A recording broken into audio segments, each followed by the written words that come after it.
You know, I think I did really well this month.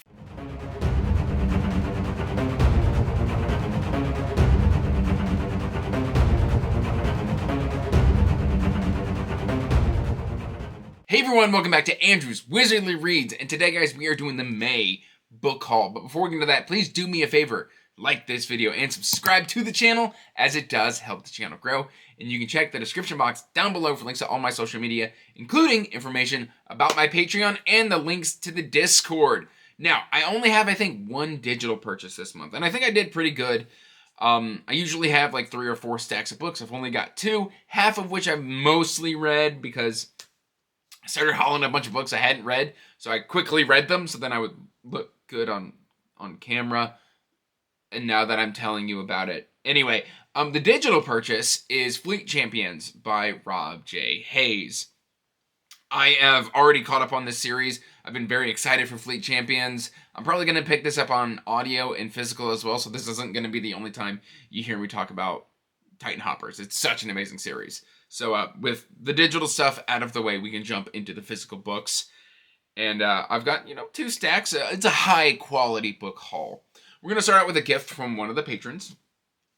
And we've got the Keeper Chronicles. This is from my patron, Doug.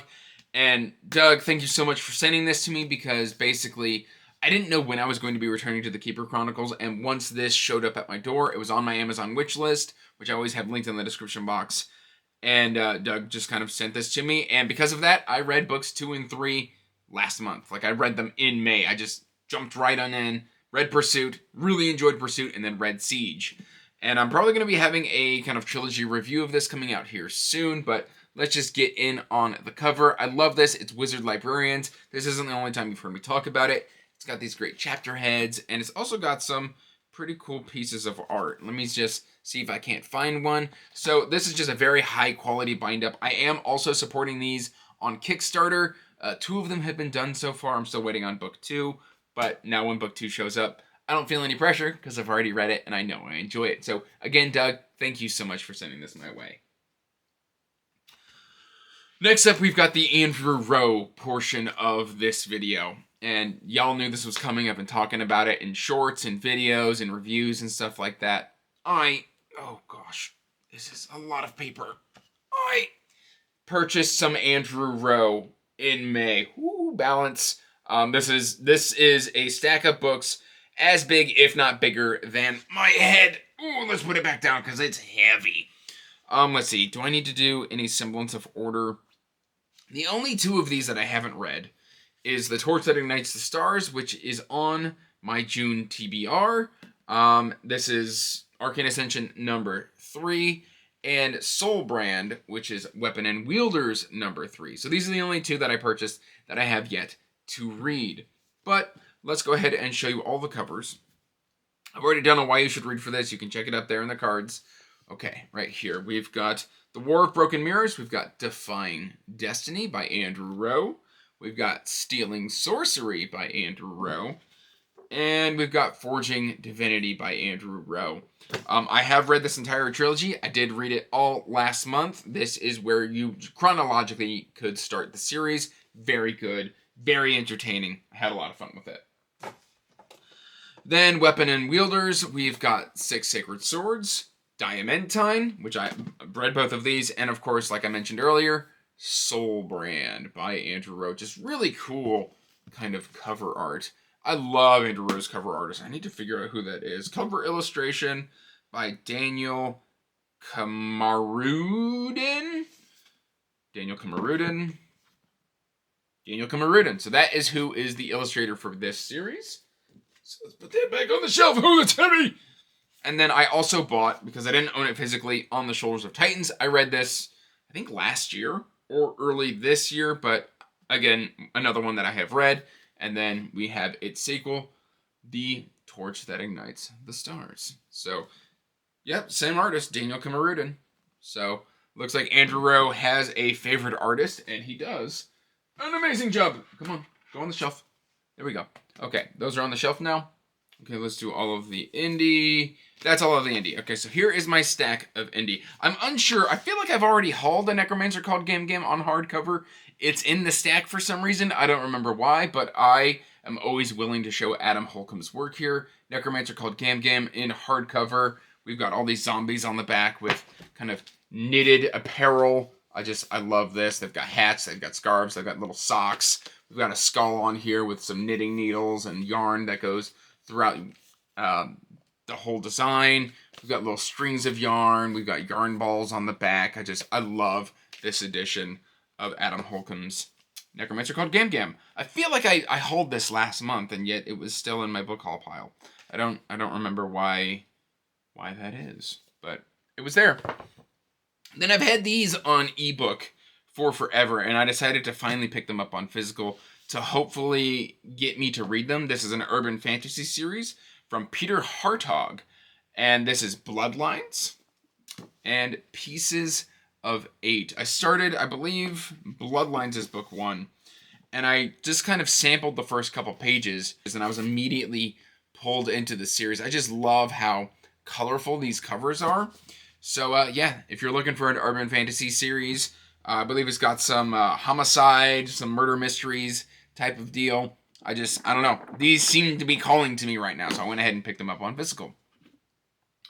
And then my good friend Kay from Kay's Hidden Shelf has been kind of talking about this book for a while. She interviewed the author. This is N.J. Alexander's Fogbound, and so I had to pick it up on physical. And yeah, I don't really remember what it's about. Brave the fog, embrace another self. Sounds interesting, and I can't wait to see what it's about. It's got a gorgeous map on the inside. Look at that. Look at that. We all love a good map. But yeah, after watching that interview, I was just like, you know what? I am going to purchase that. And so I did. And then last month, I hauled books 1 and 3 of this series, but I didn't have book 2. So I went onto Pango Books, and I got A Labyrinth of Scions and Sorcery, book 2 in the Risen Kingdoms by Curtis Craddock. I now have the entire trilogy, and I am ready to buddy read this with somebody. You're going to have to remember who I asked to buddy. It might have been Tori, who I asked to buddy read this with me, but yeah, I now have the book in the collection, and we are good to go. So that has been added.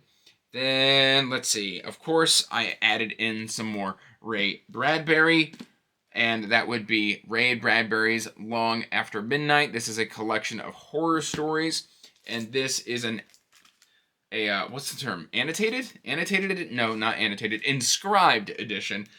Signed November 29th, 1979 by Ray Bradbury. This is To Herb from Ray Bradbury. So we have an inscribed edition of that. Ooh, that is some old book smell right there.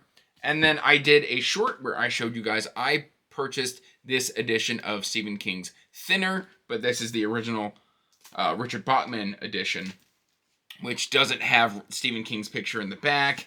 And this is the book that got Stephen King busted as Richard Bachman when somebody went and looked up the copyright and who was the copyright holder.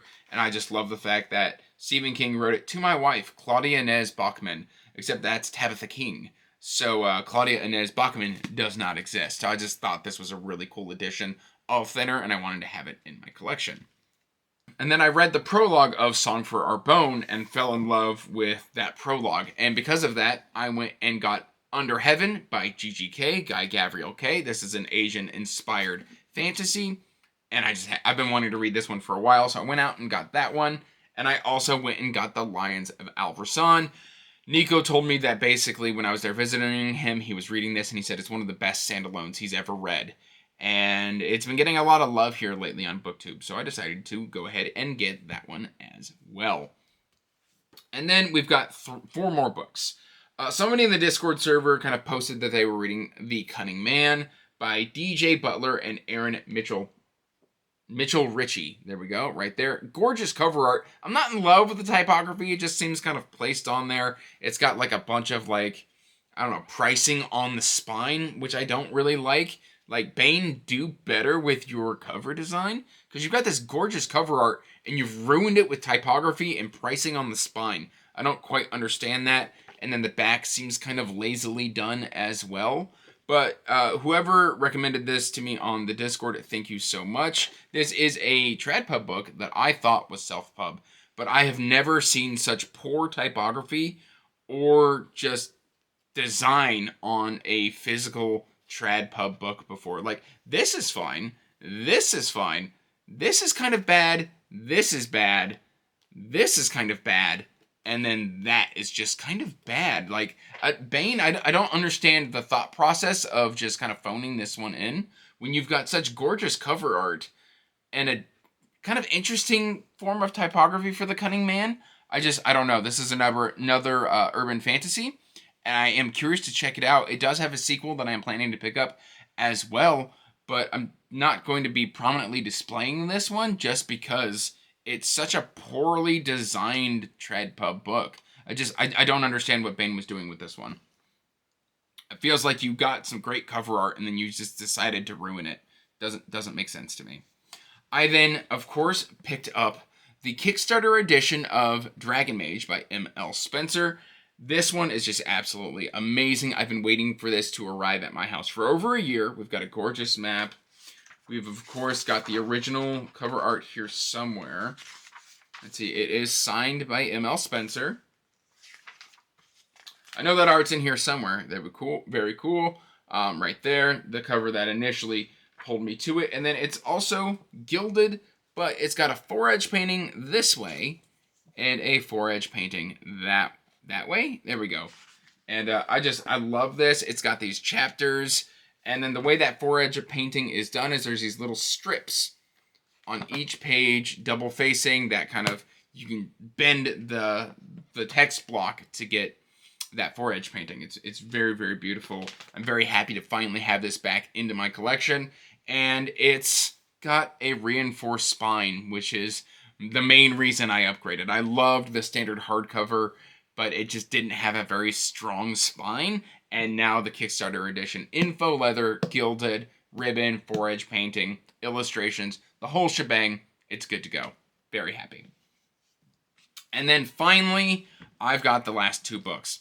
I've been meaning to upgrade my edition of the Count of Monte Cristo because I watched a YouTube video that kind of was very negative on the edition I had.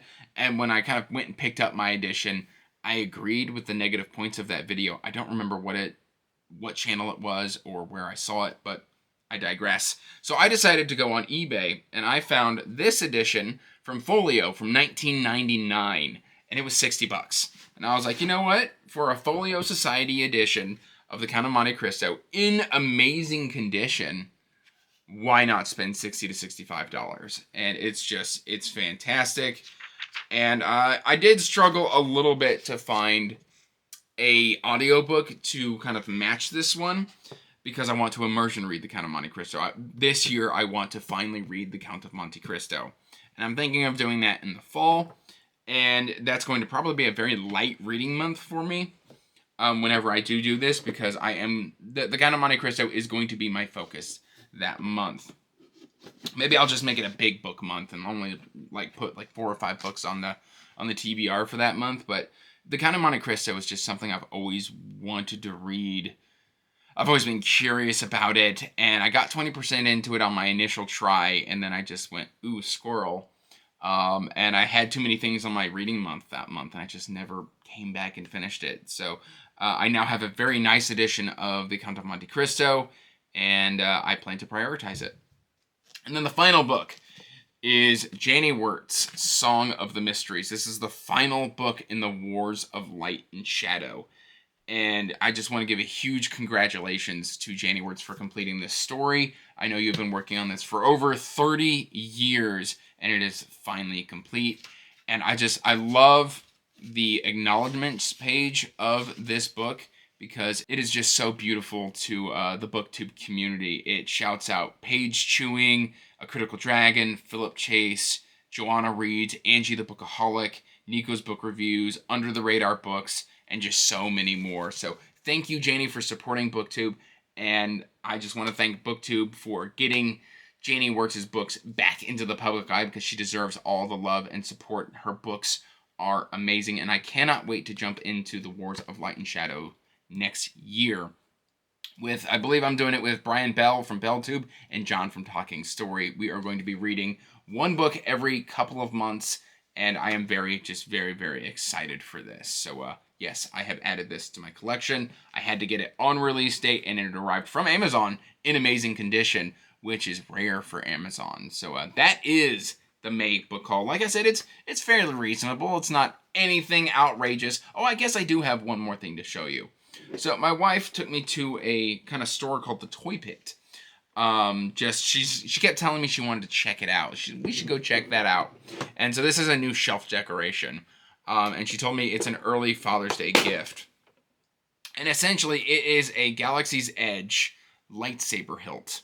I used to have a lightsaber, and my cat destroyed it because she didn't like it, and so she peed all over my old lightsaber, and I had to get rid of it.